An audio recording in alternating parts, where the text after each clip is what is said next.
gente traz hoje uma aula de conversa sobre vacinas. Aqui com a gente tem o professor Jorge Calil. Ele é professor titular de Imunologia Clínica e Alergia da Faculdade de Medicina da USP e diretor do Laboratório de Imunologia do INCOR, Instituto do Coração. E também a gente tem aqui o Dr. Renato Astray. Ele trabalha no Instituto Butantan desde 2000. Ele tem experiência na área de produção de imunobiológicos. E, além de mim, na mediação, a gente está com a aluna de doutorado aqui da Biotech, a Beatriz Takahashi. Bom, professora, que você quiser, podemos começar. Obrigada. Muito obrigado, Tartício, obrigado pelo convite. É um prazer estar aqui com vocês, jovens, informação, quando nós estamos enfrentando essa pandemia terrível, em que nos pegou, de certa forma, de surpresa. Na verdade, não nos pegou de surpresa, o mundo todo esperava que teríamos uma pandemia.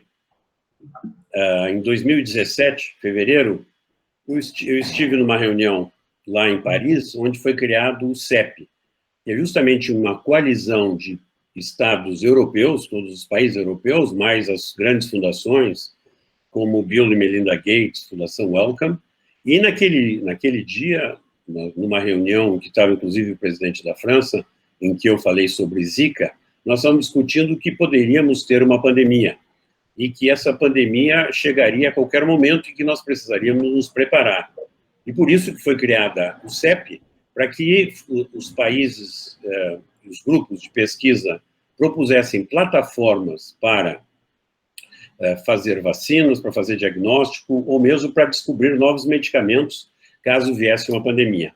E naquela época, né, a conversa de corredor era, bom, sem dúvida, o grande risco de pandemia é um vírus respiratório, porque é muito difícil conter, né, o vírus respiratório, a sua transmissão, se é de indivíduo para indivíduo. Quando existe um vetor, a gente pode sempre atacar o vetor, como é o caso da Zika e da dengue, mas no caso de vírus respiratório, são as pessoas que estão infectadas e que passam o vírus a outros, seria viral, e se acreditava muito que pudesse ser algum variante do vírus da influenza. Na verdade, em 2015, quando eu era diretor ainda do Instituto Butantan, nós tivemos uma ameaça que foi um vírus da influenza chamado H7N9, que logo que ele surgiu na China e começou a matar, e matava de 30% a 40% das pessoas, todo mundo ficou super preocupado. Nós, no Instituto Butantan, nós trouxemos o vírus, desenvolvemos a vacina e preparamos os tubos sementes para preparar grandes quantidades de vacina se houvesse uma propagação dessa epidemia, e fizemos testes clínicos e estávamos prontos. Então, para este caso específico em que já existia uma vacina da influenza, nós poderíamos fazer uma ação muito rápida. Em poucos meses, nós teríamos vacinas para imunizar a todo o país, porque na época nós produzimos aí já quase 60 milhões de doses de vacinas contra a influenza lá no Butantan. Então, agora veio um vírus que a gente não estava realmente esperando. Esse vírus, o SARS-CoV-2, ele... Só um momentinho, eu estou tentando achar aqui a minha apresentação. Então, o SARS-CoV-2, ele realmente nós não estávamos esperando. Nós tivemos o SARS-CoV-2 quando... Vocês estão enxergando a minha tela? Não, né? Não, professor, isso que eu ia perguntar, fiquei em dúvida se o senhor ia compartilhar a tela ou não.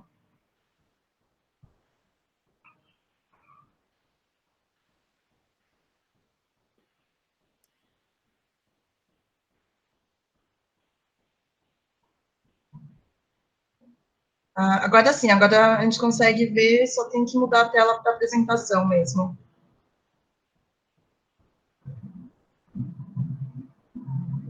Agora está enxergando? Sim, agora sim. Então, nós não conhecíamos o SARS-CoV-2 e, sem dúvida, isso nos pegou desprevenido. Mas como nós tínhamos já vários grupos trabalhando em plataformas, nos propiciou que rapidamente nós tivéssemos vacinas sendo testadas. É incrível a rapidez com que tudo isso chegou.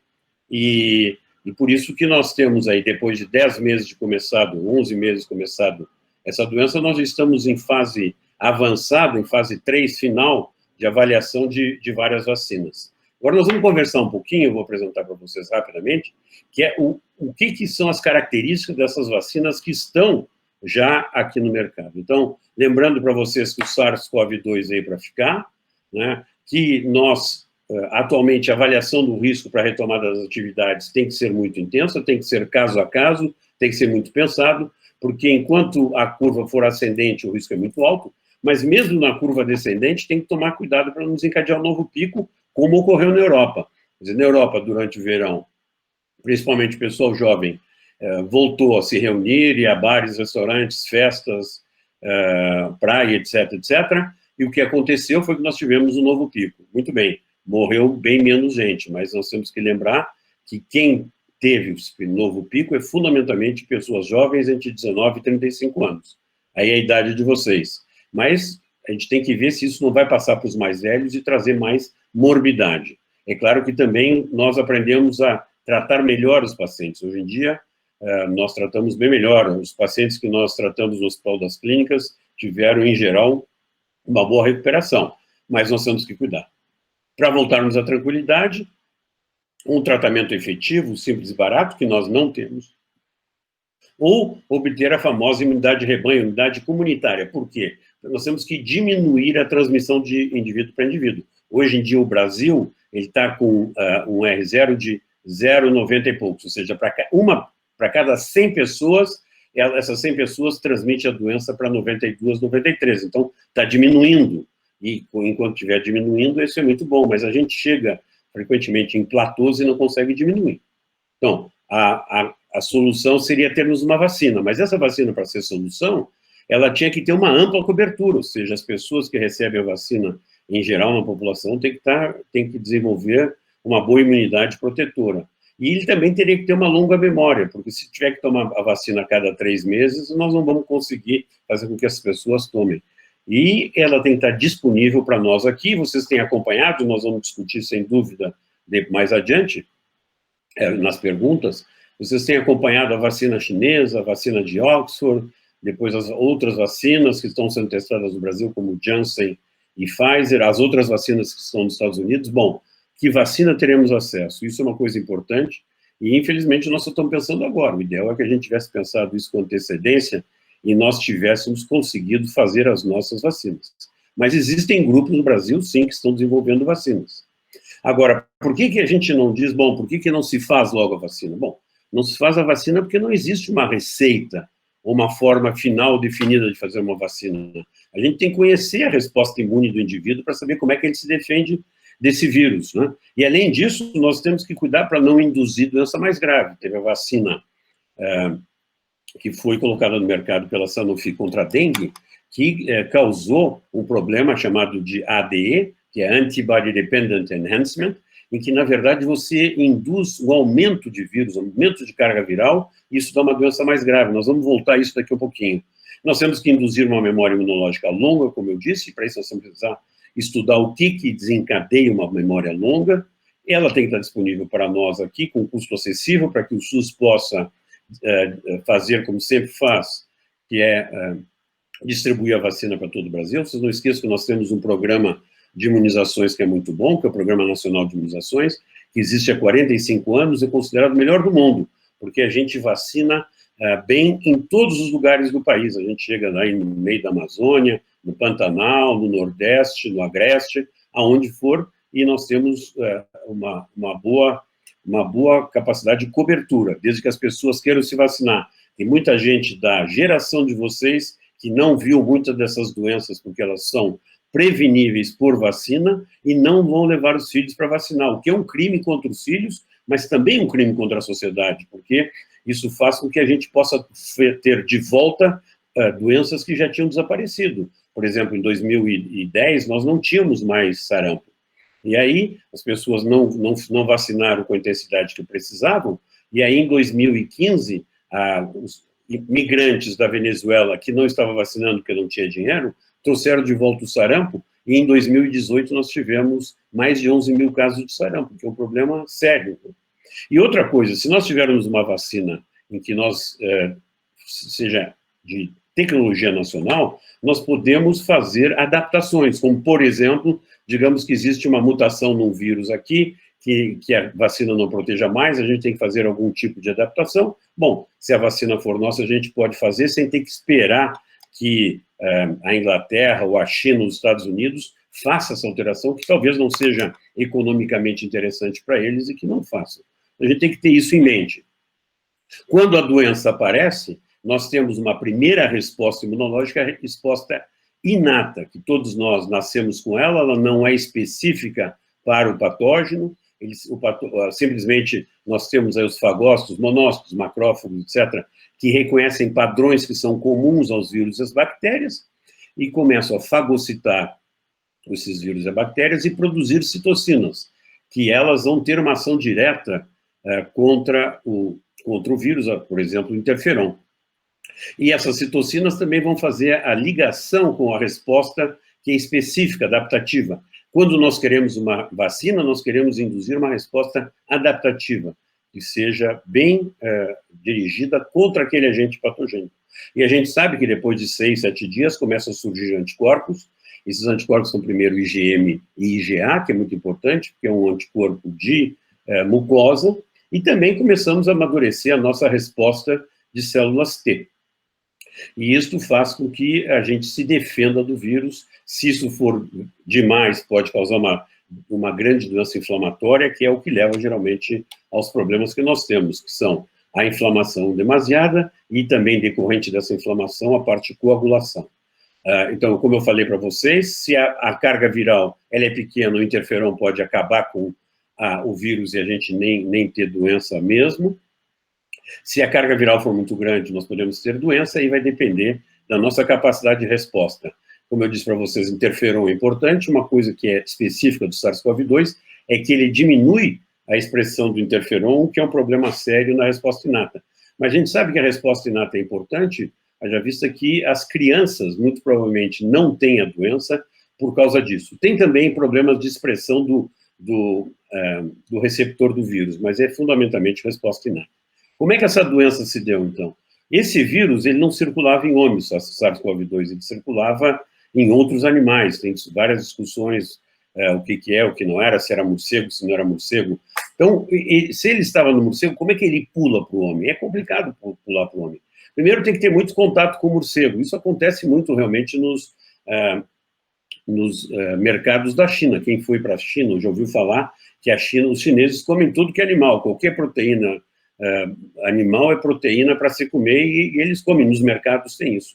Então, muito provavelmente o que aconteceu é que houve alguma mutação na proteína do spike, que é essa proteína que a gente vê aqui externamente ao vírus e que dá o nome de coronavírus, que dá essa aparência de uma coroa. Essa proteína é que se liga. O vírus tem que sempre estar dentro de uma célula. O vírus não se multiplica sozinho. Então, ele tem que entrar numa célula.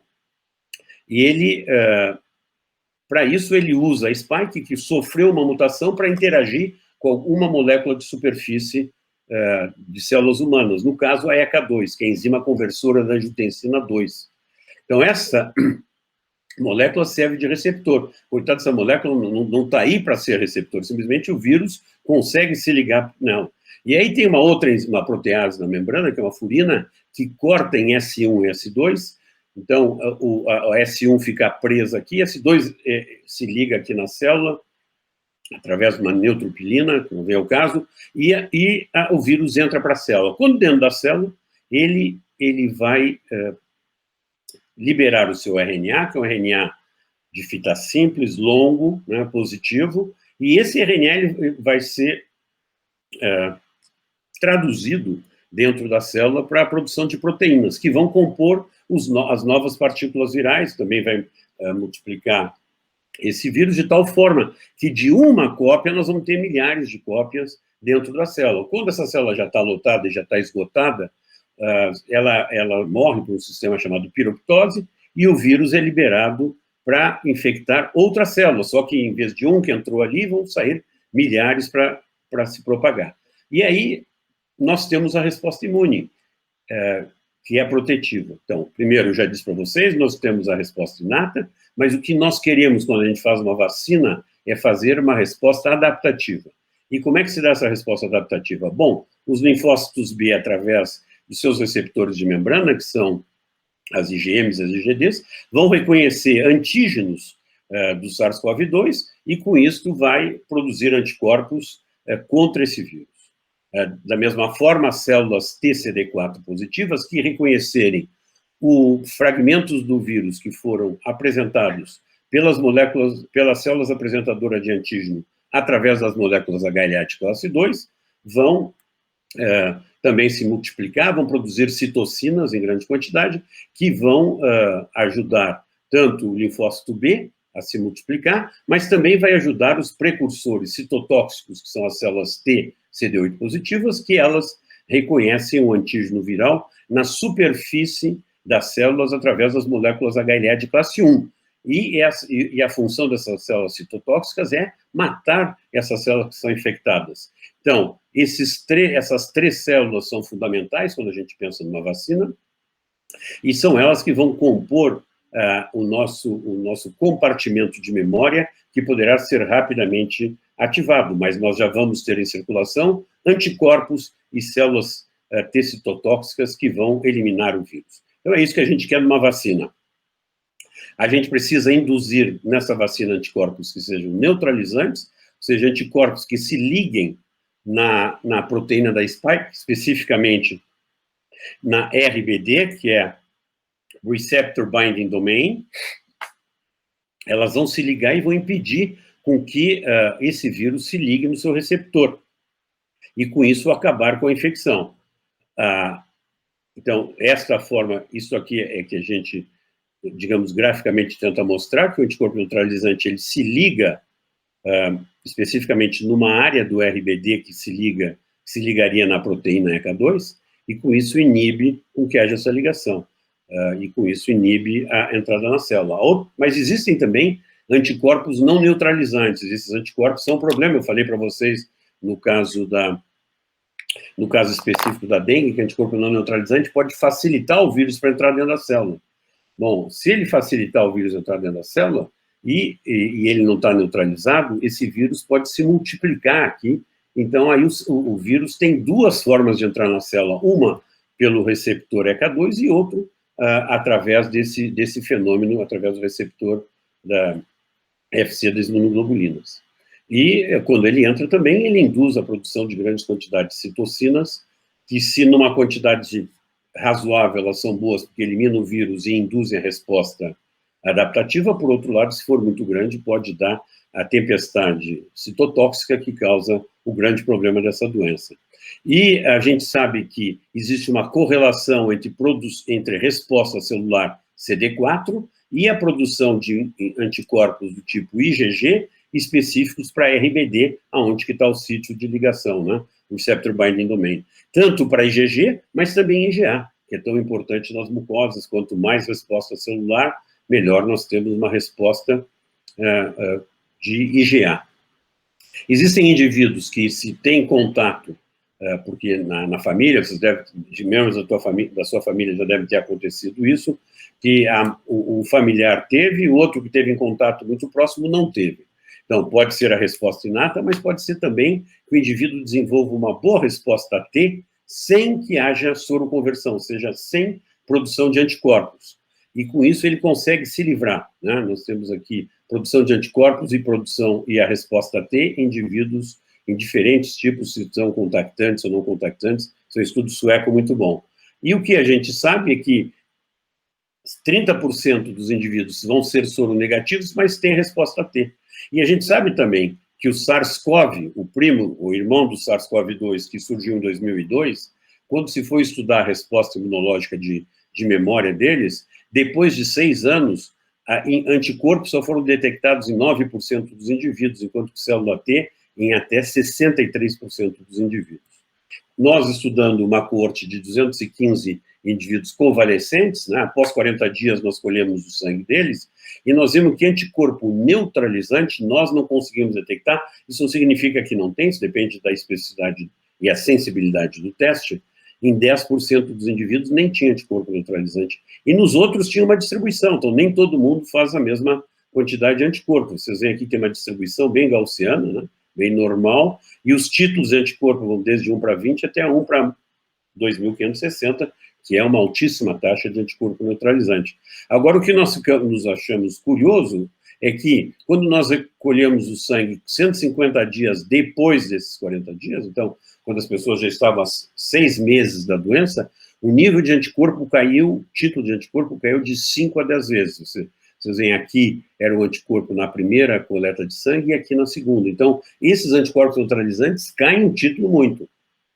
Se há suficiente, bom, se anticorpo neutralizante é suficiente para manter a doença, vocês sabem que casos de reinfecção são raríssimos.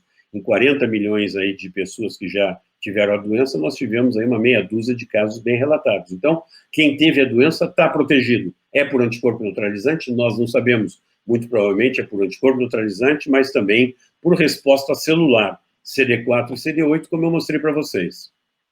Então, quando nós fazemos uma vacina, nós temos que pensar no antígeno que nós queremos. E esse antígeno, que é o que é do vírus, o que vem do vírus, ele tem que induzir uma resposta de anticorpo que bloqueie a infecção, então anticorpo neutralizante, mas também tem que induzir células T citotóxicas que matem as células infectadas, não bloqueando, então, que esse vírus se propague. E esse antígeno, ele pode ser colocado junto com um adjuvante, que é uma substância que induz a resposta imune, que dá o sinal de perigo, ou pode ser colocado em um determinado vetor, que vai fazer a mesma coisa. Então, as vacinas que nós temos hoje, elas, fundamentalmente, são baseadas em 2 apostas científicas. Ou são vacinas de vírus inativado, ou seja, o vírus que está, ele não se propaga, isso a gente faz como?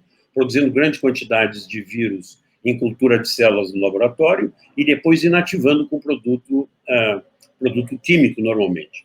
E aí depois o Renato pode até falar nisso, que ele estava trabalhando numa vacina inativada, que se tivesse dado mais tempo do Renato, nós estaríamos testando a vacina brasileira agora. E a outra possibilidade é nós colocarmos um determinado antígeno num vetor. Então, como eu digo para vocês, então essas são as abordagens para a produção de uma vacina.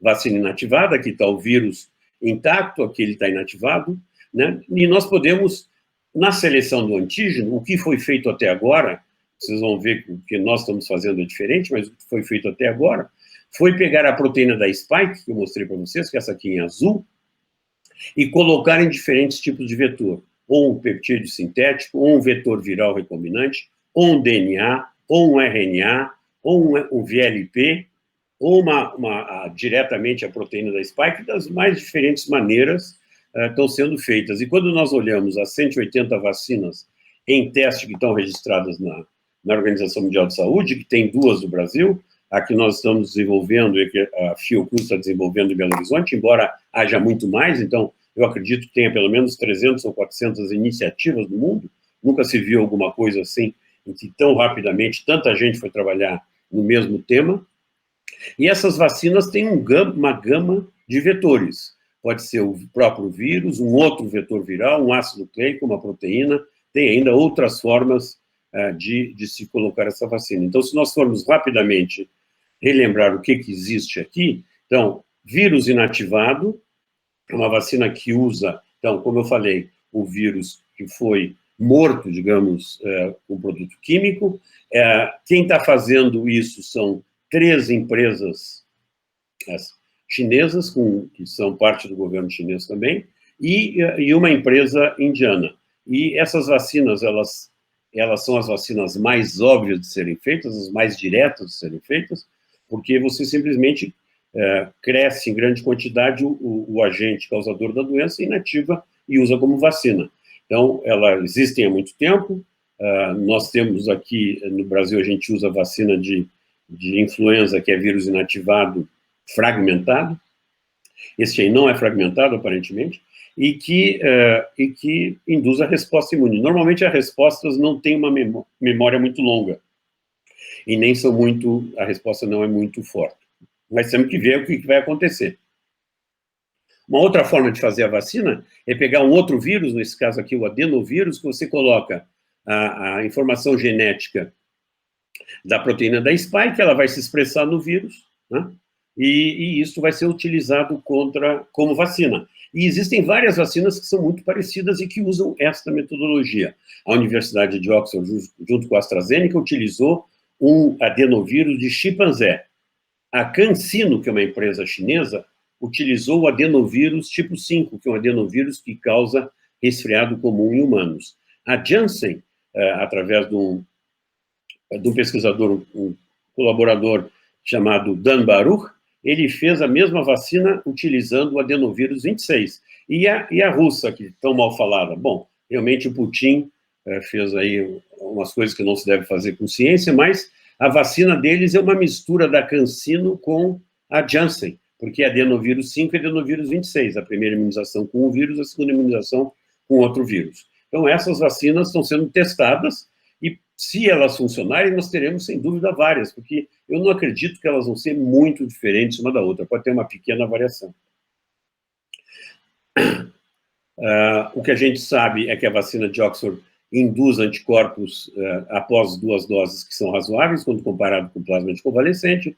A resposta celular produz, mas aí já é uma resposta celular não muito forte, e nem todos os indivíduos respondem, muito provavelmente, porque diferentes moléculas HLA expressas nos diferentes indivíduos vão apresentar de uma forma diferente os antígenos e existirá variação de indivíduo para indivíduo, o que fará com que talvez essas vacinas não tenham uma cobertura tão grande. Então, porque os epitopos T do SARS-CoV-2 não estão só na spike, estão espalhados em todas as proteínas, toda a proteoma deles, que é bastante grande, eles têm muitas proteínas. A vacina da Moderna e da Pfizer, elas usam o RNA mensageiro. Então, o RNA mensageiro que codifica para a spike, de novo, preparado de uma certa forma, é colocado uma nanopartícula lipídica, que entra dentro da célula quando injetado, e aqui vai produzir, né, vai ser traduzido em proteína, que entrará em circulação, as células apresentadoras de antígeno desencadeiam a resposta imune. Então, essas são as duas vacinas, Moderna e Pfizer, tem várias outras no caminho também, Imperial College é uma, que quer, inclusive, fazer um teste muito rápido. E as que usam DNA, o problema do DNA é que você tem que colocar para dentro da célula por eletroporação. E aí, Novil está já em fase 2, é uma que está usando isso, tem outras, e que está indo também muito rapidamente. Vocês vejam que a Moderna, desde que saiu a sequência do vírus, 42 dias depois, ela já estava com o primeiro embarque para teste em clínico. Nunca aconteceu nada parecido no mundo. Mas é que o Barney Graham, que é o cara do NIH que faz isso, ele estava fazendo uma vacina para vírus sincicial respiratório. Quando apareceu o SARS-CoV-2, ele pegou o dia que saiu a sequência, ele sintetizou a vacina e colocou em preparação, logo viu que ela era segura e já colocou ensaios clínicos, e eles já estão em fase 3 de ensaio clínico, que é a última fase, como vocês fazem para teste de vacina, e já incluíram no estudo deles 30 mil pessoas jovens, pessoas velhas, pessoas doentes, pessoas de minorias negras, latinos, etc., estão todos incluídos nesses 30 mil, e eles estão indo muito rápido, realmente, para ter uma resposta. Já a Novavax, o que ela fez foi produzir a proteína por biologia molecular, colocou com um adjuvante muito bom da GSK, a GSK é muito boa para desenvolver, e o teste é isso, é proteína, adjuvante e imunização. O que se pode fazer também é um VLP, aqui está mostrando o VLP que está sendo colocado com a proteína da spike, mas o VLP pode ser feito com outros antígenos, que é uma das coisas que nós estamos fazendo. Nós estamos trabalhando muito no antígeno e não fomos direto nesse negócio da spike, como vocês viram. Qual é o término dos ensaios clínicos? Bom, Oxford e AstraZeneca estão fazendo testes. A Grã-Bretanha, África do Sul e Brasil, isso é a Universidade de Oxford, enquanto que a empresa AstraZeneca, que é curioso, está fazendo independentemente Estados Unidos e Japão. No total desses estudos todos, haverá mais de 60 mil voluntários, mas cada teste está sendo independente. Aí nós temos que ver como é que isso vai acontecer. Não sei se vocês viram, há pouco saiu a notícia que um dos voluntários da vacina de Oxford no Brasil morreu, não sabe por que causa, não sabe se está relacionado ou não com a vacina. Isso quem examina é um board especial chamado DSMB, que é formado por especialistas e que não participam do estudo, que se chama, então, Data and Safety Monitoring Board, e deve ter um DSMB nesta vacina, que eles sim podem ver, podem abrir o estudo que é duplo cego, então não poderia, o pessoal que está fazendo o estudo não pode, mas eles vão poder saber se o indivíduo recebeu ou não a vacina e vão ter dados médicos para saber se isso foi causado pela vacina ou não. A Sinovac, então, foi comprada pelo governo de São Paulo em colaboração com o Instituto Butantan, que vai, muito provavelmente, envasar essa vacina em breve. Não sei quando que vai produzir, talvez o Renato possa nos dizer se ele tem alguma informação. E o estudo inicial foi proposto para 9 mil indivíduos, 2 doses, e depois subiu para 13 mil voluntários aqui no Brasil. Isso aí está previsto que termine esse estudo em meados do ano que vem. Até agora foram incluídos um pouquinho mais de 8 mil voluntários, ainda não têm as 2 doses, muitos deles só têm a primeira dose, então não tem como ter um resultado ainda de fase 3. A gente sabe que é uma vacina que é segura, isso foi imunizado muita gente na China, a gente sabia disso. Então, as vacinas que vão sair, nós temos que ter um jeito de poder comparar. Como é que são, qual é a eficácia dela? Como é que é a cobertura na população? Ela será eficaz em idosos e grupos de risco? Quanto tempo vai demorar? Ela é realmente segura e vai estar realmente disponível? Quer dizer, uma coisa é o que se fala, outra coisa é o que vai ter. Muito provavelmente nós teremos vacinas de segunda e terceira geração, porque essas vacinas elas são esperadas a não ter uma cobertura muito grande, nem uma memória muito grande. Se vocês forem na Organização Mundial de Saúde no site, vai ter esse landscape das vacinas em teste atualmente no mundo, tem essas 180 que eu falei, sendo 42 em estudos clínicos. E dessas, tem 9 que estão, 10 que já estão em fase 3, que é a última fase. Quais são elas? São as de vírus inativado que eu mostrei para vocês, aquelas 3 primeiras. Depois, essas 4 aqui são de adenovírus, estão vendo? As 4 que eu falei já para vocês, todas elas de adenovírus. Depois nós temos a proteína diretamente, que é a da Novavax, e as 2 de RNA mensageiro. As outras, que tem muitas delas que estão mais elaboradas, ainda não estão em fase 3, mas muitas delas já estão em fase 1 e fase 2. Então, brevemente, teremos ainda mais vacinas em teste. Agora, não esqueço que para essas vacinas serem testadas em fase 3, tem que ocorrer casos de doença nos voluntários.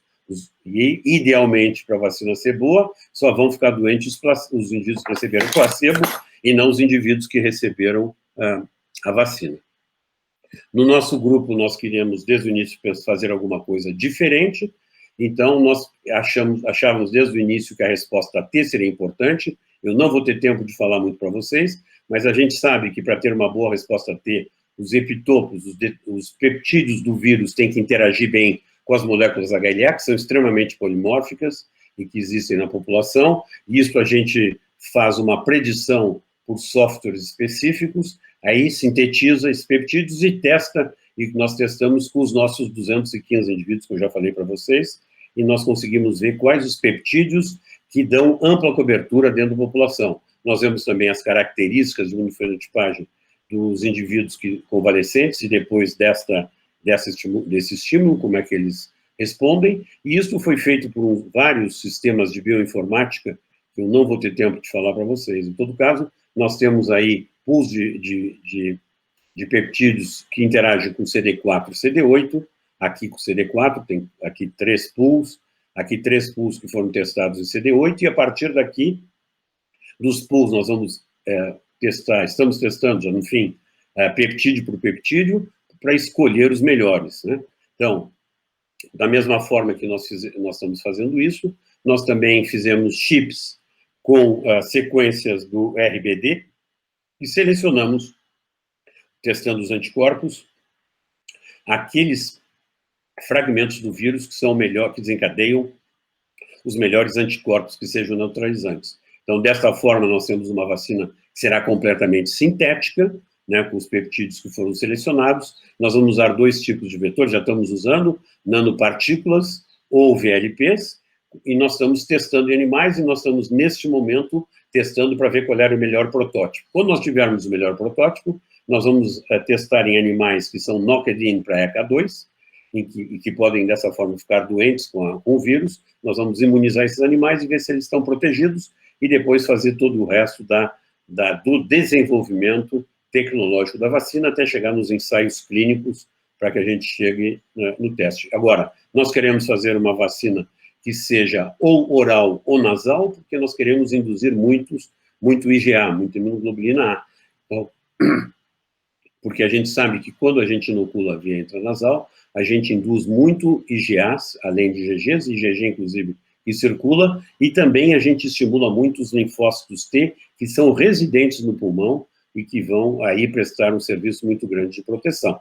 Então, no cronograma da nossa produção, nós testamos os indivíduos, validamos os peptídeos que nós achamos importantes, estamos testando immunogenicidade em camundongos, para depois fazer a prova de conceito no melhor protótipo nos animais transgênicos que eu falei para vocês, para depois entrar nas áreas mais industriais, de escalonamento, teste de segurança, e passarmos às fases clínicas. Fase 1, que é a toxicidade e segurança, fase 2, que é imunogenicidade, ver qual é a dose que é melhor, para entrarmos em fase 3, que é duplo cego, contra placebo, e que a gente vai ver se a vacina realmente funciona na população em geral, para depois fazer licenciamento, produção e distribuição. É isso que todo mundo tem que fazer. Não adianta dizer que vai terminar a fase 2 e que vai licenciar a vacina, porque a gente não sabe se a vacina funciona, e tem que terminar os estudos, e tem que ter um mínimo de tempo de observação.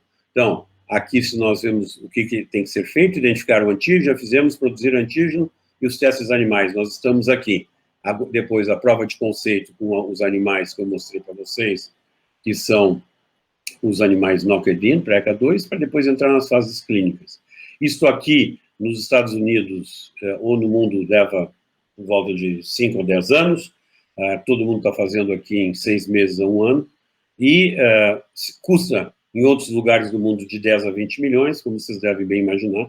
Eu não tenho de 10 a 20 milhões de dólares, mas eu tenho dinheiro suficiente, que me foi dado pelo Ministério de Ciência, Tecnologia e Inovação, para fazer esses estudos até chegarmos nas fases clínicas.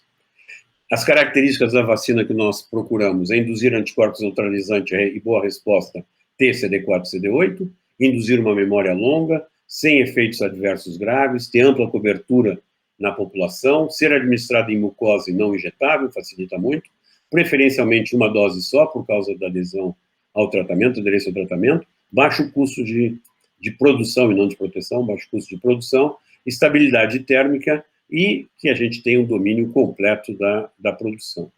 Existem muitas questões que a população tem que pensar e as autoridades têm que pensar. Primeiro, se nós estamos fazendo uma vacina, qual é o número de eventos, ou seja, qual é o número de doentes que nós precisamos para que a gente tenha uma resposta definitiva? Porque uma coisa é estatística, simplesmente, uma outra coisa é a gente ter segurança, e precisamos de um certo tempo de observação. Depois, nos testes, será que eles vão nos dizer qual é a eficácia em diferentes idades? Ou seja, muitas vezes, por exemplo, a vacina da gripe funciona bem em adultos jovens e funciona menos bem em pessoas mais velhas, que são de risco também. Então, tem que aumentar a dose, tem que botar um adjuvante, como é que faz? E as minorias sociais, ou as minorias étnicas, que têm composição genética distinta, e os grupos de risco, como é que respondem? Qual é a cobertura geral na população? E essa vacina, ela vai evitar a doença, mas vai deixar que o vírus se prolifere no sistema respiratório sem causar doença? Ou ele não, ao contrário, vai causar esterilização, que seria o ideal? Ou não vai fazer nenhuma e nem outra, simplesmente vai diminuir a gravidade da doença? Tudo para saber. Qual é a capacidade de produção e estocagem? Isso tem que ser previsto, senão a gente não vai conseguir ter vacina para distribuir, como é que vai ser essa distribuição, e uma coisa muito importante, quais são as prioridades, ou seja, da população em geral, quem é que vai ser vacinado antes? Os indivíduos da área de saúde, as pessoas que têm mais risco de morte, ou as pessoas que estão em serviços essenciais, que são expostas a grandes aglomerações, como motorista de ônibus, motorista de metrô, segurança, faxineiros, etc, etc. São questões que nós temos que resolver e temos que pensar. Queria dizer que nós temos um grande número de pessoas que trabalham conosco nesse projeto, tanto na Faculdade de Medicina, como ex-alunos nossos que estão hoje em dia na Universidade Federal de São Paulo, como pessoas, colaboradores do campus da USP, seja do ICB ou seja da farmácia, e colaboradores nacionais e internacionais. Bom, eu espero que eu fui mais longo do que eu queria, mas em todo caso eu espero que vocês tenham entendido qual é a situação atual das vacinas e quais são as chances reais que nós temos de uma vacina funcionar em breve. Letícia, foi mais longo do que eu queria. Em todo caso, muito bom. Não, mas foi muito bom, professor. Foi uma super aula. Agora eu vou passar a palavra para o Renato, se ele quiser acrescentar alguma coisa. Legal, ótimo. Eu fico satisfeito de ter visto a palestra aí do professor Calil, né? Porque é sempre bastante esclarecedor e trouxe bastante desse contexto, né, atual das tecnologias de vacinas, né? E é alguma coisa que eu tenho também falado em algumas oportunidades, né? Tem muita gente querendo saber por que tem tantas tecnologias diferentes, né, sendo propostas para uma mesma vacina, né? Sendo que as pessoas dizem, mas olha, mas para a vacina do sarampo só tem uma, né? É só aquela, por que tem que propor várias diferentes para o coronavírus, né? E o professor falou mesmo, quer dizer, cada um usa a tecnologia que tem, né, principalmente no momento que detém o conhecimento, né, que tem propriedade sobre aquilo, principalmente num momento como esse, né? Você até pode dizer, olha, a vacina de atenuada do coronavírus pode até ser a melhor, mas quem vai fazer, né? Quem vai fazer é aquela pessoa que tem aquela organização, aquela empresa que tem algum tipo de conhecimento nesse sentido e que pode buscar.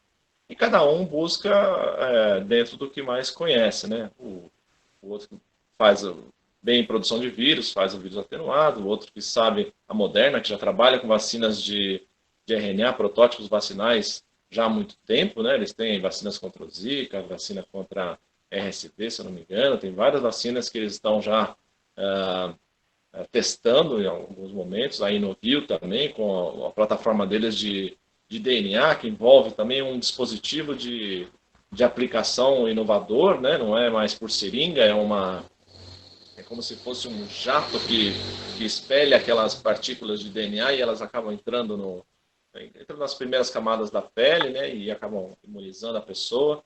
Então, cada um está usando o que tem. E como o Calil já falou, quer dizer, existe uma grande aposta, né? Científica, bem embasada até, né? Está embasado no conhecimento que nós temos sobre coronavírus, né? O SARS-CoV-1, o coronavírus veterinário, que a gente já conhece, de que essa proteína, a spike, essa proteína da superfície, ela é o principal mediador da resposta imunológica, né? Então, isso daí é o que muitos estão usando para se basear.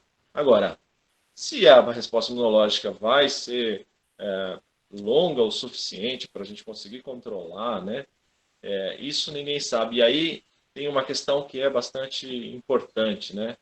Que eu só gostaria de comentar, que é essa questão de acelerar, né? Então, acelerar os resultados, né? Acelerar essas questões, a gente até pode pensar num primeiro momento que é muito bom, né? Que esses grupos imunizados de vacina ou placebo já demonstrem, né, se a vacina foi eficaz ou não até o final do ano.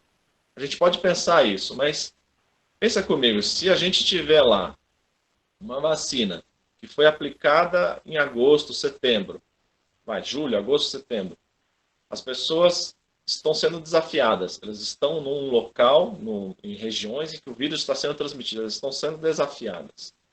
Se a vacina demonstrar eficácia nessa situação, se você a vacina demonstrou eficácia em dezembro, se você tomar a vacina em janeiro, você sabe que está protegido por quanto tempo?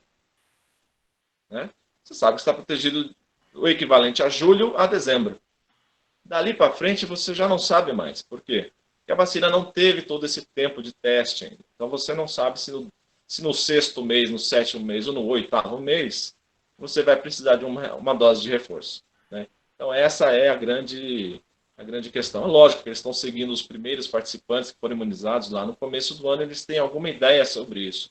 Mas quando a gente faz isso numa população, as respostas são muito diversas. Né? E é por isso que, como o Calil estava falando, o pessoal da Moderna inclui diversos grupos étnicos, né, e vários tipos de pessoas de idades diferentes nos seus ensaios clínicos para saber qual é o perfil da imunidade gerada por uma vacina em cada um desses grupos. Né? Então, isso é importante.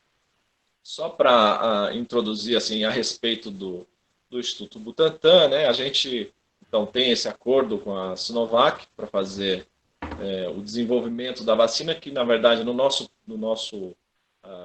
passo é apenas o ensaio clínico fase 3, né, nossa contribuição ao desenvolvimento, é uma das etapas de desenvolvimento, mas é a última. Né. Eu não participo da questão da vacina, né, eu não faço parte disso, porque é justamente uma compra de tecnologia, né, uma transferência de tecnologia, e eu trabalho na área de desenvolvimento de vacinas. Então, assim, lógico que eu posso comentar algumas coisas, né, mas eu não falo pelo Butantan, obviamente, tá? E no Butantan a gente tem algumas outras iniciativas em relação à vacina, né, como já foi dito, eu estive lá nos meses de maio, junho, trabalhando diariamente, final de semana e tudo, né, tudo que passou em laboratório de biossegurança, porque para a gente trabalhar com esse vírus, a gente requer um laboratório de biossegurança nível 3, que não é em todo lugar que a gente tem no Brasil também. E a gente fez lá uma preparação de vírus inativado, né, para diversos fins. Né. Um dos possíveis fins seria uma vacina, a gente interrompeu esse desenvolvimento para a vacina, mas a gente usou esse antígeno para imunizar equinos, para imunizar cavalos, né?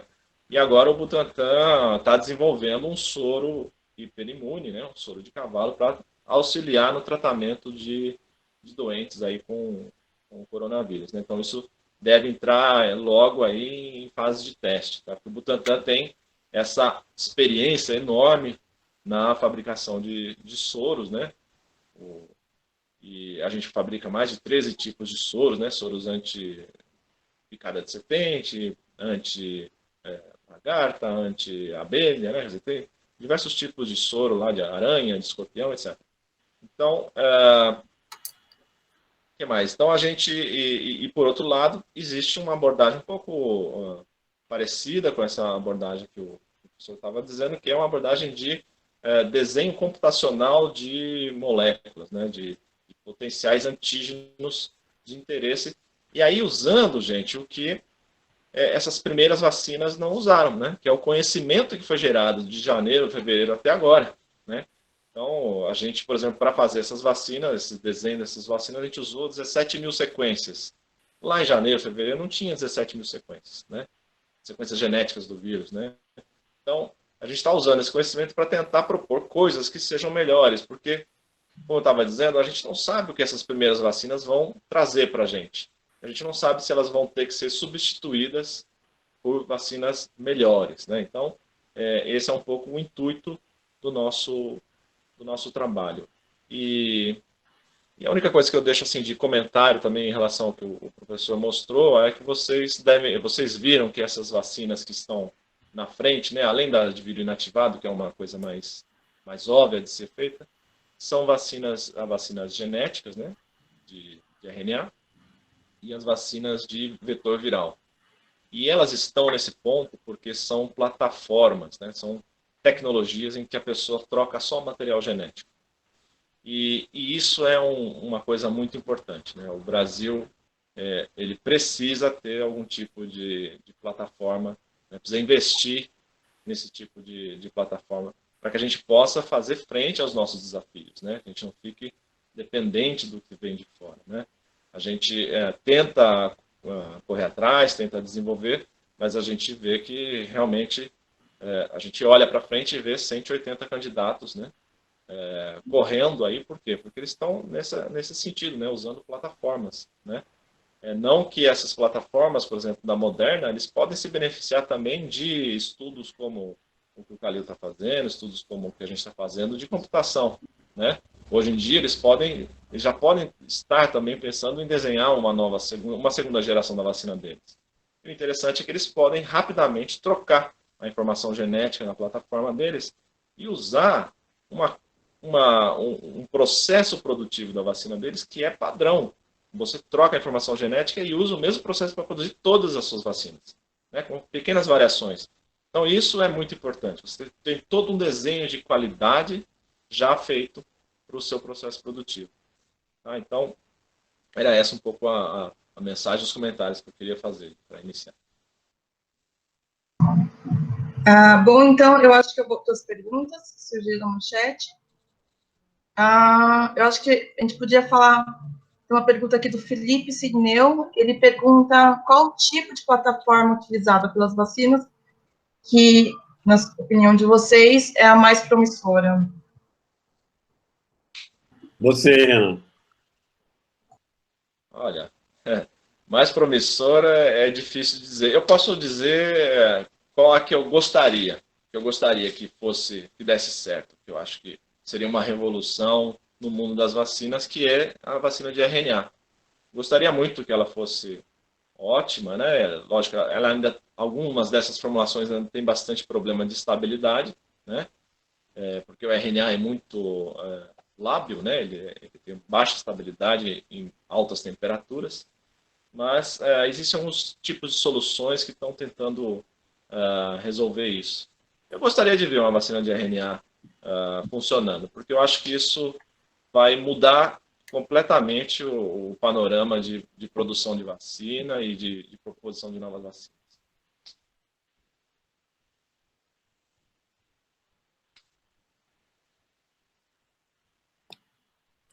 Você quer que eu comente também, não, né? Se o professor quiser. Não, é que é muito difícil, né? Acho que o Renato colocou bem. A vacina de RNA é uma promessa há muitos anos. E já houve várias tentativas e nunca se conseguiu. Se a gente conseguir agora, eu acho que é muito interessante, porque ela pode ser facilmente, né, adaptada para outras circunstâncias, né? Se a gente descobrir o antígeno que é o principal, ou um antígeno que seja artificial, que a gente tenha vários peptídeos juntos, também pode ser. Então, vamos ver o que dá, mas é difícil de dizer qual é mais promissor. Tem mais chance. Promissora. Também, eu vou continuar essa parte mais de composição, segurança e registro das vacinas, né, nesse tema. A Letícia Rosa, ela pergunta se já sabe o nível de segurança e resposta imunológica das vacinas. Acho que estão... Olha, o nível de segurança foi feito fase 1 e fase 2. Uhum. E a gente tem uma ideia, né? Agora, a gente vai ver mais nesses números maiores que estão sendo feitos, porque os testes, como eu falei, por exemplo, a vacina de Oxford vai ser testada em fase 3 em quase 60 mil pessoas. Aí a gente vai poder ver melhor a segurança e vai poder também avaliar melhor até outras coisas, como memória, cobertura, tudo que é um grande número de pessoas. Mas, aparentemente, são todas seguras. Mas a gente tem ouvido um caso ou outro que ocorre, né? Eu não posso, na verdade, eu não posso falar demais sobre isso, não sei se o Renato quiser falar, ele fala, porque como eu sou do DSMB americano, ou seja, esse Data and Safety Monitoring Board, os Estados Unidos fez para ver todas as vacinas. Eu sou membro, tem dois estrangeiros, eu sou um deles. Então eu tenho acesso a informações privilegiadas que, infelizmente, eu não posso compartilhar. Eu só acrescento aí que esses dados, né, de segurança de fase 1 são dados de segurança rápidos, quer dizer, né? A segurança que você imunizou a pessoa e você acompanhou essa pessoa por um mês ou 2 meses. O professor falou de um evento de ADE, né, do Antibody Enhanced Disease, né, Disease Enhancement, que é uma questão que já foi abordada para o coronavírus, né? Quer dizer, quando estavam desenvolvendo a vacina do SARS-CoV-1, foi demonstrado que em alguns casos, né, quando era utilizado um antígeno, você podia ter esse tipo de fenômeno, né, em animais, né? Isso não foi visto para humanos. Esse tipo de situação, pessoal, é uma coisa que acontece, que pode acontecer com vacina, mas que a gente só vai saber se acontece mesmo nessa fase 3, né? E, e para que aconteça até durante a fase 3, eu volto a insistir no ponto que é importante o segmento a longo prazo dessas pessoas, né? Porque você pode chegar à conclusão de que você teve lá uma quantidade de gente protegida e tal, mas você pode ter subpopulações, né, dentro dessa grande população que podem ter uma resposta do tipo ADR. Porque foi exatamente o que aconteceu na vacina da dengue da Sanofi Pasteur. Né? Eles fizeram um ensaio clínico durante um bom tempo e não detectaram que num determinado grupo de pessoas, né, que eram as pessoas, crianças, né, uma certa idade, que nunca tinham sido expostas à dengue, podiam ter uma exposição e ter uma doença piorada depois que tomavam a vacina. Né? Então, isso é um tipo de observação que só com o tempo a gente tem um resultado. Então, falar de segurança, a gente pode falar de uma segurança, um nível de conhecimento da segurança parcial ainda. Uhum. Muito obrigada. Tem muitas perguntas. Está difícil até de filtrar um pouquinho aqui.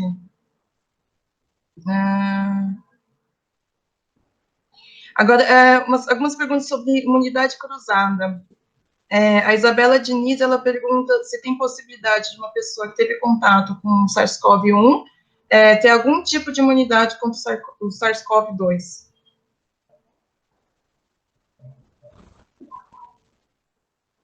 Quer responder, Renato? Quer deixar para mim?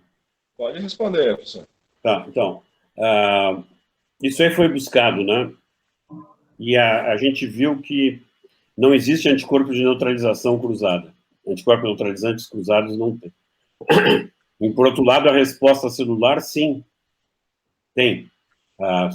Agora, não esqueça que teve pouca gente que teve o SARS-CoV-1 e a maioria morreu. 40% morreu. Mas o que a gente sabe é que tem, inclusive, reação cruzada em células T entre os adenovírus que circulam, que são sazonais, que dão resfriado comum, são 4, e o SARS-CoV-2. E se acredita que isso possa influenciar, sim, na resposta quando o indivíduo tem contato com o vírus.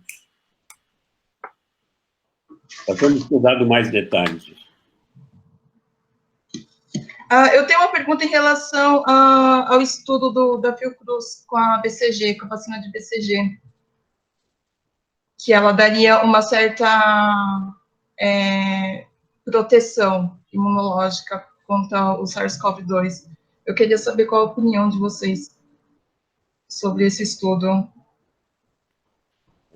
Deixa eu falar um pouquinho sobre isso. O BCG ele é uma bactéria, né, um Mycobacterium bovis, né, que ele é capaz de estimular muito fortemente o sistema imunológico. Né? Para vocês terem uma ideia, o BCG ele é inclusive utilizado, por exemplo, para o tratamento, para a prevenção da recidiva de câncer de bexiga. Então a pessoa teve o câncer, instila BCG na bexiga da pessoa, as células do sistema imunológico vão povoar aquele local e vão impedir, e aí vão encontrar o câncer, né? Está lá tentando se reestabelecer e vão combater.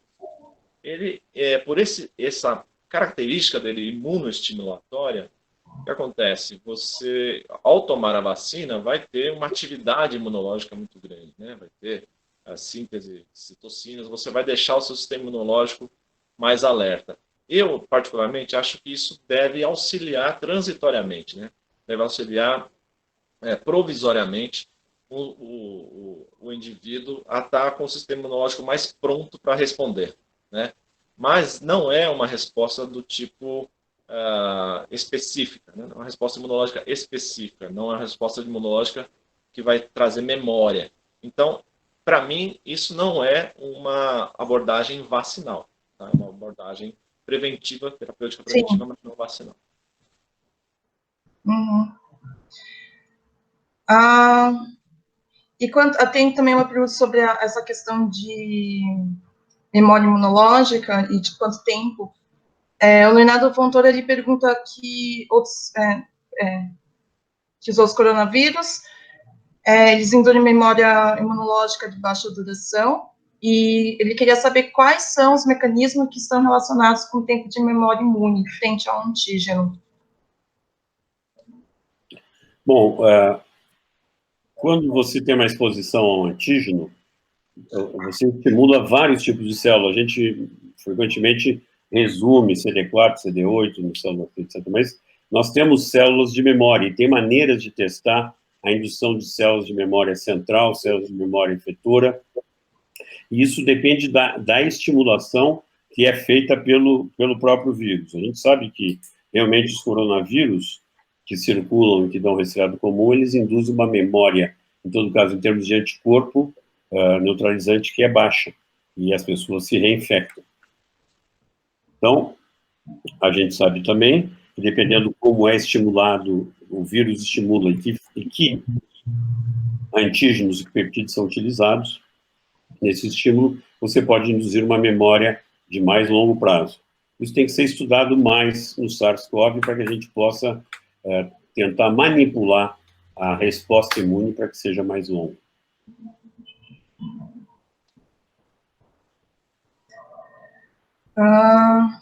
Aqui. Eu acho que a gente vai agora algumas... tem muita gente perguntando, assim, se vocês teriam alguma aposta em relação à previsão que essas vacinas vão estar à disposição para a população. Isso daí, gente, olha, isso daí é uma armadilha, viu? A gente não pode ter esse tipo de previsão. Vocês sabem que a Natália Pasternak, né, da USP, ela tem sido bastante combativa nesse sentido, né? Tem dito, olha, gente, não pode dar previsão, né, para final de ensaio clínico e tal. Lógico, tem aí essas datas, né, de que no final do ano, no começo do ano que vem, a gente vai ter algum resultado dessas vacinas que estão mais adiantadas, né? O que a gente tem visto, né, essa briga entre os governos, né, federal, estadual, sobre a vacina A ou a vacina B, isso daí, não sei, e os comentários na imprensa, né, acho que comentar isso é que nem ficar comentando, sei lá, série, né, tipo Game of Thrones, sei lá, os caras estão brigando, né, pela uma coisa, e nem eles não sabem do que estão falando, né, então eu acho que, sinceramente, a minha opinião, assim, eu acho que a confiabilidade, né, a confiança das pessoas para tomar a vacina, você constrói primeiro com ciência, né, mostrando cientificamente de que aquilo funciona, convencendo os seus pares, né, convencendo os cientistas, convencendo os médicos de que aquilo funciona. Depois é com propaganda, né? Depois entra a propaganda, depois entra a ideologia. Então, eu acho que aí o mundo está se perdendo, né? Não é só exclusividade nossa, né? A gente tem o Trump também e o Putin lá fazendo as coisas deles também, né? Por mais uma questão mais ideológica, propagandista, né? Mas então acho que é por aí. Acho que não dá para fechar com nada. Né? Também tem muitas perguntas relacionadas ao movimento anti-vacina. Em questão de querer saber qual é a opinião, como é que a gente tem que se posicionar em relação a essas pessoas que se negam a tomar a vacina. O movimento anti-vacina é um movimento muito predatório na sociedade, né? Pensando nisso, vacina é uma das coisas que mais contribuiu para a longevidade das pessoas e para a diminuição de morte infantil, etc. e os argumentos que são utilizados são muito ruins, são muito fracos. Então, o que a gente pode fazer, no meu entender, é simplesmente dar informação de qualidade. O problema é que a informação de qualidade, ela às vezes perde em propagação do que digamos, as notícias que são calamitosas e que são exageradas. Então, é complicado, mas eu acho que não cabe outra coisa a não ser informação e educação. Uhum. Eu concordo, viu? E assim, é o mesmo desafio que se tem hoje em dia em qualquer outro tipo de debate político, né? Eu acho que os movimentos anti-vacina no exterior, né, eles já têm bastante tempo, mas os nacionais, eles estão se caracterizando por esse fenômeno de bolhas, né? Então, é muito complicado fazer a informação chegar nessas bolhas, né? Então, só realmente com uma campanha bastante massiva de informação boa, né?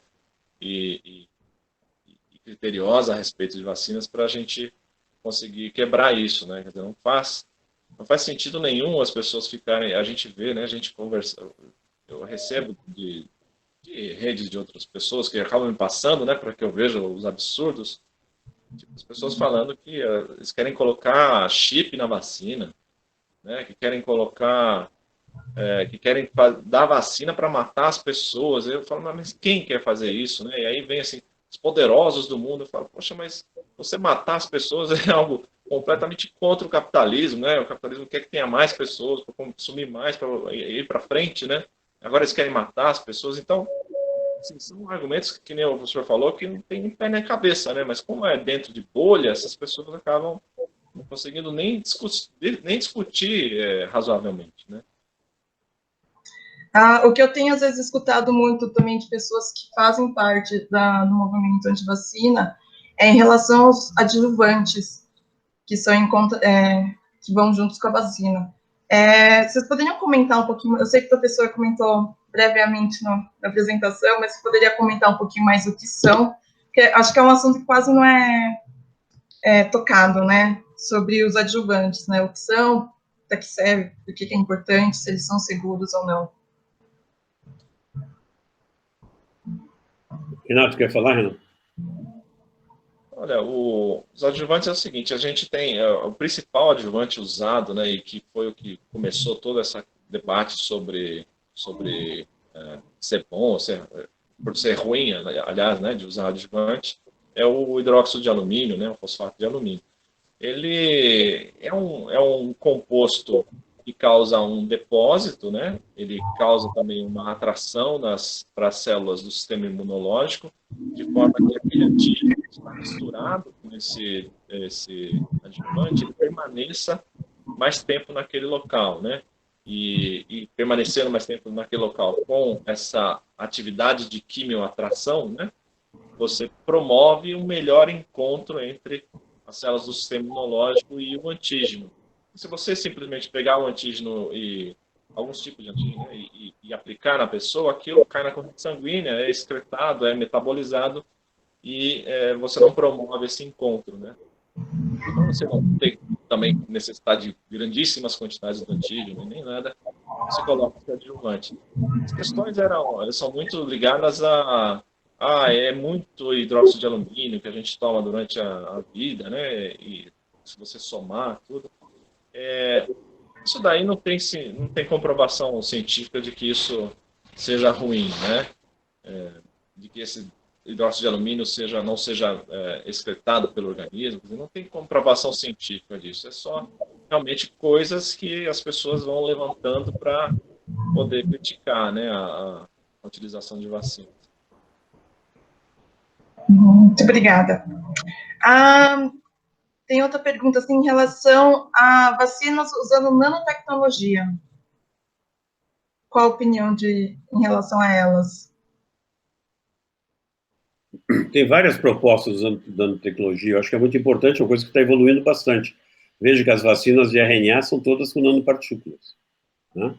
E tem outras, as que a gente está trabalhando também, tem muitas delas que são com nanopartículas. Acho que é uma tecnologia forte que veio para ficar e vai ser utilizada quando houver alguma necessidade de encapsulamento para melhor, digamos, delivery, né? Melhor entrada. Então, eu acho que isso aí está crescendo bastante, é muito importante. E vai ser, sem dúvida, importante também nanopartícula para utilização nasal, oral, ou se vai ser intramuscular, tem aí o mundo, né? Uma área muito, muito legal. Professor, você conseguiria discorrer um pouquinho em relação às vantagens da nanotecnologia?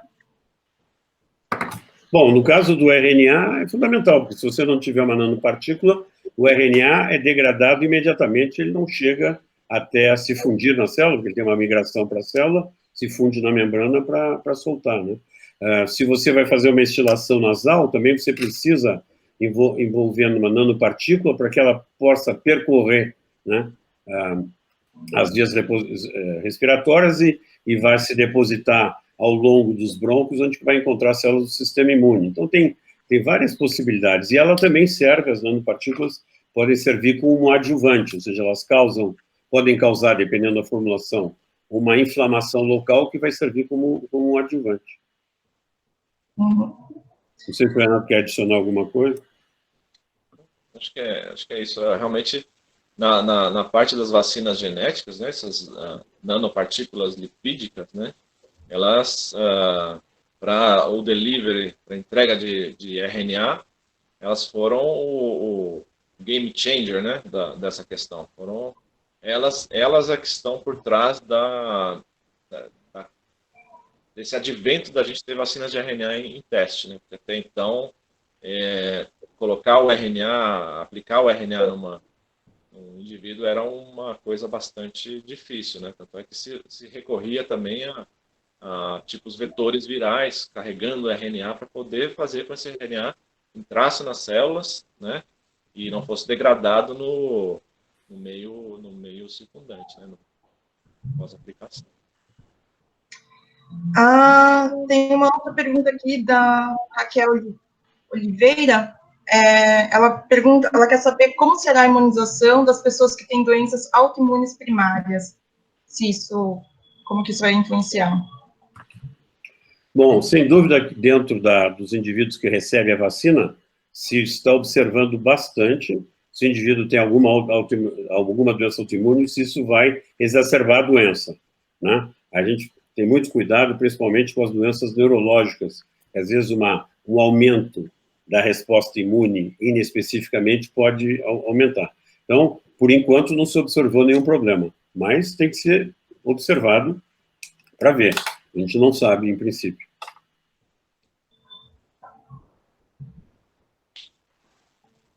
Dentro dos atributos de uma vacina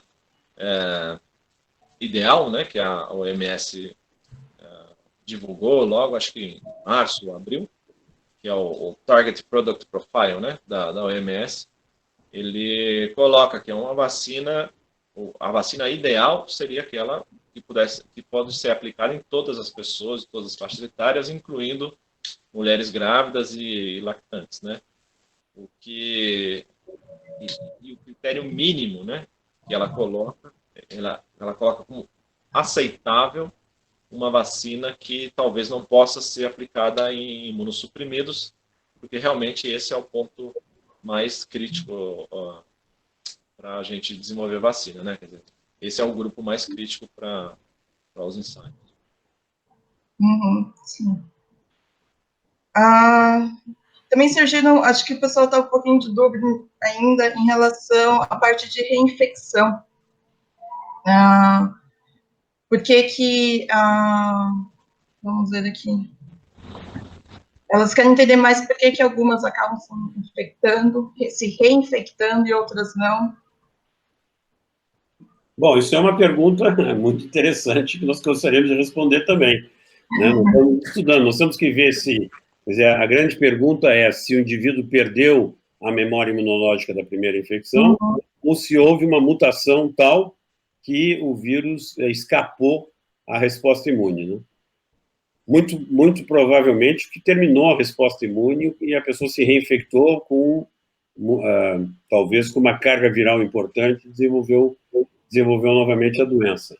Mas nós precisamos de mais casos, o número de casos é muito pequeno para que a gente tire uma conclusão definitiva. O que a gente tem que saber é a doença, quanto tempo ela dá, em média, de proteção. Pode ser que esses indivíduos tenham ficado doentes há bastante tempo, tenham perdido realmente a proteção. Aparentemente, pelos dados que se tem agora do sequenciamento do vírus, as alterações não foram suficientes para alterar o sítio de ligação do vírus com o ACE2, né, o ECA2.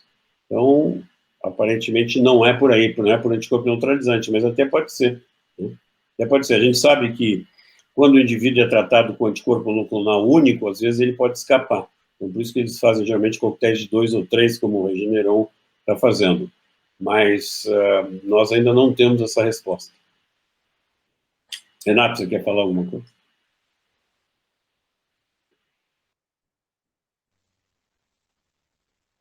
Realmente, só acrescento que tem toda uma questão.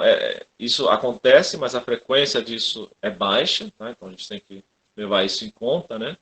E eu acho que deve responder bem essas questões são os estudos genéticos, né? Entender quem são essas pessoas, né?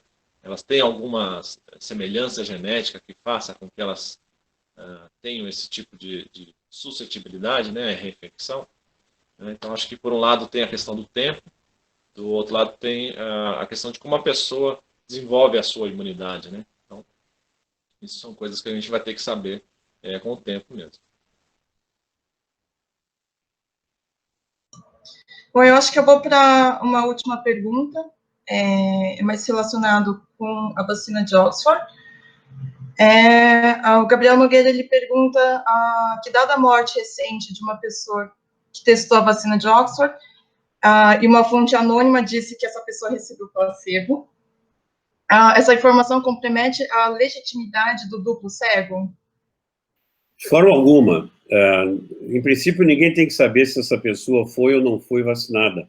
Quem sabe isso, como eu já falei, é o DSMB, que deve estar sendo informado.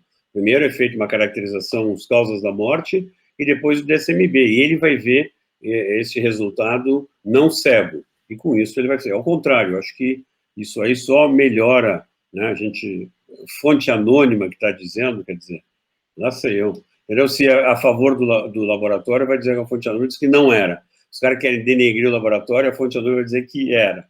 Então, fofoca é difícil de comentar. Pelo menos eu não sei. Uma informação científica, eu não sei comentar fofoca.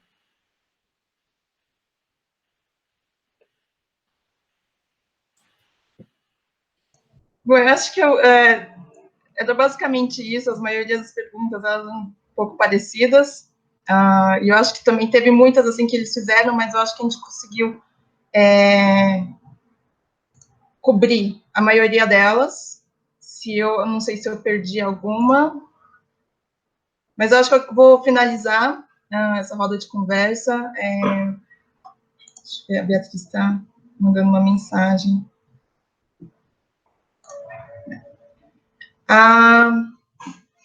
Bom, eu gostaria de agradecer a participação do professor Jorge Calil e do Dr. Renato Astray. Muito obrigada por ter aceitado o nosso convite. Eu espero que todo mundo tenha aproveitado essa roda de conversa. Para mim, assim, foi excelente, principalmente a pequena aula condensada do professor, para mim foi ótima. E é isso. Eu não sei se os professores têm algumas considerações finais em relação ao assunto que queiram compartilhar com a gente. Bom, foi um prazer para mim participar. Obrigado, Tatícia, Beatriz, pelo convite. Espero que tenha sido esclarecedor. Acho que é muito importante todos nós buscarmos informação de boa qualidade. Tem muita informação ruim. O que eu posso dizer para vocês é que, quando tem essas informações, ou são cientistas, ou são pouco os políticos, porque os políticos têm outros interesses. E o nosso é de preservar, como sempre, preservar a saúde, preservar a verdade, que é o que a gente faz como cientista. Então, foi um prazer estar com vocês, e um prazer te conhecer, Tatícia e Beatriz, e um prazer de dividir com o Renato, que eu conheço há muito tempo. Ótimo. Compartilho aí as palavras do professor Calil. Acho que era essa a mensagem que eu queria deixar também no final, né? Quer dizer, precisa todo mundo ficar atento ao que lê, o que acredita, né? Quando as pessoas dizem, olha, vai produzir vacina, vai fazer vacina A, vacina B, muitas vezes não é assim, né? O professor teve muitos anos à frente do Instituto Butantan, ele sabe tão bem como eu como é difícil de se construir uma fábrica de vacina, né? A fábrica de vacina não é um shopping center, não é uma casa, não é uma fábrica de automóvel, não é, né? É é uma estrutura altamente tecnológica, altamente controlada, então demora, gente, demora bastante tempo. Então, tem que ter bastante critério em aceitar aquilo que a gente está ouvindo, porque realmente tem muita gente querendo convencer a gente no blá blá blá, né? E não é propaganda que a gente está precisando agora. A gente está precisando de informação certa, de qualidade. Eu agradeço vocês também, obrigado, Calil. Foi um prazer enorme estar com você hoje.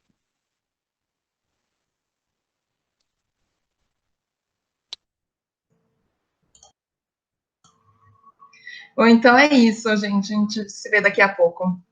Tchau, tchau.